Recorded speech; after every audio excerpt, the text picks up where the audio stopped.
नमस्कार बंधुगण मुझे आपन को सुनुसिनिया साग ये साग साहाଯ୍य आप डेंजर जो आखि रोग बहुत मूल्यवान शरीर मूल्यवान आखि चक्षु रोग संपूर्ण आरोग्य हे देखूँ मुझे देखी सुनुसुनिया साग पोखरी कूल प्रायतः गछ थाए लटा जातीय गछ सुनसुनिया गछ देखूँ ये साग साहाଯ୍य आप बहुत डेंजर रोग आखि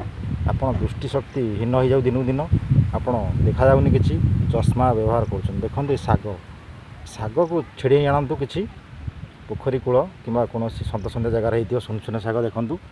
बहुत मूल्यवान साग ये साग आपड़ कि गोटे डालारे कि कौन पात्र छिड़ी आणतु गाई घी 2 चामच गाई घी सहित भाजिक रसुण पकई भाजिक आप खातु आप डेली खाइले 15-20 दिन भर आप दृष्टिशक्ति संपूर्ण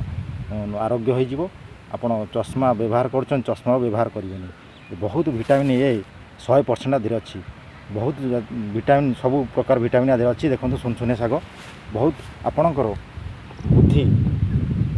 माइंड को ठंडा कर मस्तिष्क विचलित हो आप आरोग्य हो बहुत माने मूल्यवान साग ये देखु सुनसुनिया साग ये साग साहाଯ୍य आप आखि रोग एवं आप जो मुंड गरम रोचे सब मुंड जो गरम रोचे आदि आरोग्य हे आखि रोग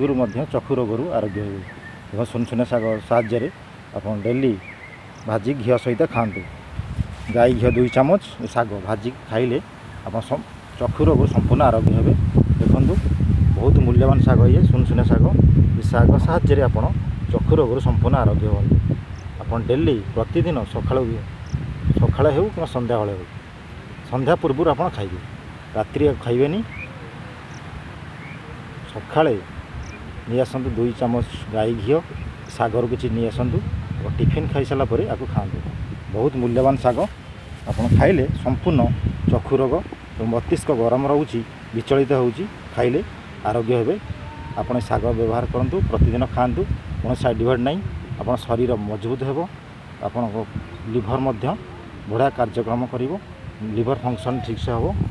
आप साग साहाଯ୍य आरोग्य हो।